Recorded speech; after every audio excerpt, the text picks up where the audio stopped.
ತಹಶೀಲ್ದಾರ್ನ ಕರಿಬಹುದು, food inspector ಕರಿಬಹುದು, FPD ಓನರ್ನ ಕರಿಬಹುದು, CDPOನ ಕರಿಬಹುದು. ಯಾವ ಯೋಜನೆ ಇದೆ ಆ ಯೋಜನೆ ಅನುಷ್ಠಾನಕ್ಕೆ ಸಂಬಂಧಿತವನ್ನ MLA ಬಿಟ್ಟು ಕರೆದು MLAಗಿಂತ ಶಕ್ತಿಶಾಲಿಯಾಗಿ ಕೆಲಸ ಮಾಡುವಂತ ಅಧಿಕಾರ ಇವತ್ತು ಕಾಂಗ್ರೆಸ್ ಸರ್ಕಾರ ನಿಮಗೆ ಕೊಟ್ಟಿದೆ. ಅದು ನಿಮ್ಮ ತಲೆಯಲ್ಲಿ ಇರಬೇಕು. ನಿಮ್ ಶಕ್ತಿ ಏನಿದೆ ಅನ್ನೋದು ಕೂಡ ತಾವು ಅರ್ಥ ಮಾಡ್ಕೊಳ್ಳಿ.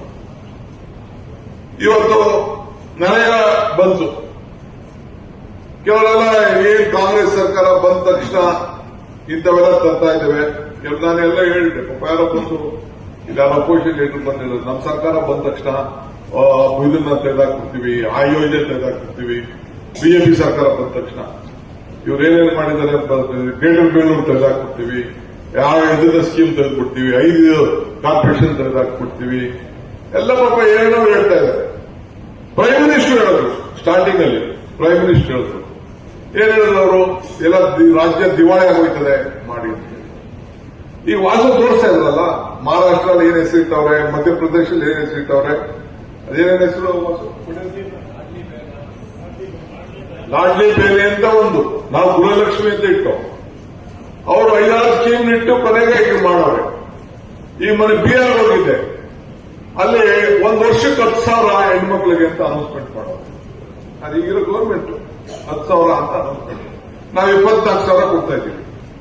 ಮಹಾರಾಷ್ಟ್ರ ಅನೌನ್ಸ್ ಮಾಡವ್ರೆ, ಇವತ್ತವರೆಗೂ ದುಡ್ಡು ಕೊಡಕ್ಕಾಗಿಲ್ಲ. ನಾನು ಯಡಿಯೂರಪ್ಪನವ್ರ ಹೋಗಿದ್ದೆ, ಅವ್ರಿಗೆ ಆಶೀರ್ವಾದ ಕೊಟ್ಕೊಳ್ಳಿಕ್ಕೆ. ನಾನು ಉಪಮುಖ್ಯಮಂತ್ರಿ NDK ಏನು 1-2 ಈ ವರ್ಷ ಒಂದು ಮಾಡ್ತೀರಿ, ನೆಕ್ಸ್ಟ್ ವರ್ಷ ಇನ್ನೊಂದು ಮಾಡ್ತೀರಿ, 3 ವರ್ಷಕ್ಕೆ ಇನ್ನೊಂದು ಮಾಡ್ತೀರಿ ಅಂತ ಹೇಳಿದ್ರು. ನಾನೇನು ಮಾತಾಡಕ್ ಹೋಗಿಲ್ಲ. 5 ತಿಂಗಳಲ್ಲಿ 5 ಗ್ಯಾರಂಟಿನೂ ಇಂಪ್ಲಿಮೆಂಟ್ ಮಾಡುವಂತ ಕೆಲಸವನ್ನು ನಾವು ಮಾಡ್ತೀವಿ. ಯಾಕೆಂದ್ರೆ ಒಟ್ಟು ಮಾತನ್ನ ಉಳಿಸ್ಕೊಳ್ಬೇಕು ಅಂತ. ಇವತ್ತು ನರೇಗಾ ವಿಚಾರ ಮಾತಾಡ್ತಿದ್ದೆ. ನರೇಗಾ ವಿಚಾರ ಬಂದಾಗ ನಗ್ತಾ ಇದ್ರು. ಉತ್ತರ ಭಾರತದಲ್ಲಿ, ಉತ್ತರ ಕರ್ನಾಟಕದಲ್ಲಿ ನಮ್ಮಲ್ಲೆಲ್ಲ ನಿಮ್ಗೆ ಬೆಂಗಳೂರು ಸುತ್ತಮುತ್ತಿದ್ದೀರಿ, ನಿಮ್ದೆಲ್ಲ ಜಾಸ್ತಿ ವಿಚಾರ ಇದೆ. ಅಲ್ಲೆಲ್ಲ ಪಾಪ ಇವತ್ತು ಕೂಡ ಟ್ರ್ಯಾಕ್ಟರು ಇದನ್ನೆಲ್ಲ ಬಿಟ್ಬಿಟ್ಟು ಈಗೂನು ಹಳ್ಳಿಲಿ ಭೂಮಿಲಿ ಕೆಲಸ ಮಾಡ್ತಾರೆ.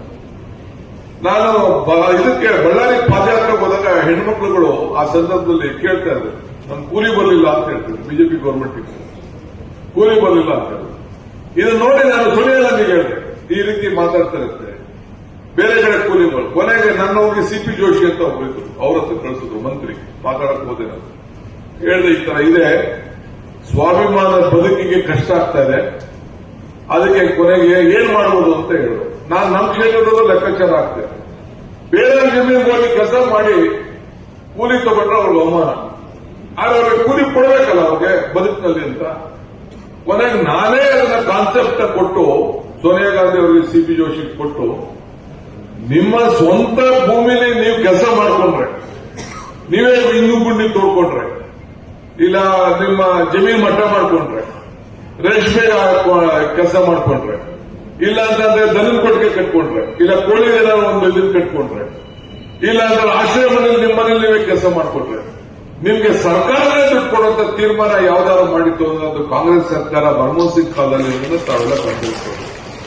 ಹಂಗೆ ನರೇಗಾ ಯೋಜನೆ ಅಡಿಯಲ್ಲಿ ನಮ್ಮ ತಾಲೂಕಲ್ಲಿ ಸುಮಾರು ಇಡೀ ದೇಶಕ್ಕೆ ಒಂದು ಮೊದಲನೇ ಏನೆಲ್ಲ ದೊಡ್ಡ ಇಲ್ಲೇ ನಮ್ಮ ಆಫೀಸರ್ ಅವ್ರೆ ಬಂದು ಇದೇನೋ ಹೊಡೆದ್ಬಿಟ್ಟವ್ರೆ, DK ಅವ್ರು ಹೊಡೆದ್ಬಿಟ್ಟವ್ರೆ, ಅವನು ತಮ್ಮ ಇಬ್ಬರು ಸೇರ್ಬಿಟ್ಟು ಅಂದ್ಬಿಟ್ಟು ನಮ್ಮ ತಾಲೂಕು ನಮ್ಮ ರಾಮನಗರ ಜಿಲ್ಲೆಗೆ ಹೊಡೆದಿದೆ.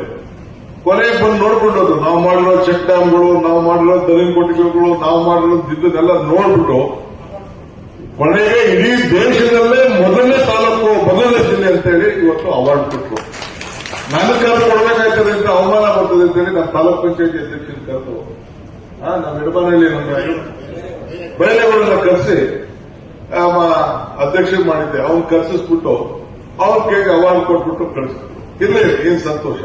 ಆದ್ರೆ ಇತಿಹಾಸ ತಿರ್ಸಕ್ಕಾಗಲ್ವಲ್ಲ. ಹಂಗೆ ಯಾವುದೇ ಆಗಲಿ ಕಾಂಗ್ರೆಸ್ ಸರ್ಕಾರ, ಈಗ ಬಿಜೆಪಿ ಒಂದು ಜನತಾದಳದವರು ಏನಪ್ಪಾ ಅಂತಂದ್ರೆ ನೀವು ಇದನ್ನ ತಲೆಲಿಟ್ಕೋಬೇಕು. ಫಸ್ಟ್ ಪಾಯಿಂಟ್, ಮಾಧ್ಯಮದವ್ರಿಗೂ ನಾನು ಇದನ್ನ ಹೇಳ್ತೇನೆ, ಅವ್ರ ಫಸ್ಟ್ ಪಾಯಿಂಟ್ ಅಜೆಂಡಾ, ಇದರಿಂದ ನಾವು ಅಭಿವೃದ್ಧಿ ಮಾಡಕ್ಕಾಗ್ತಾ ಇಲ್ಲ.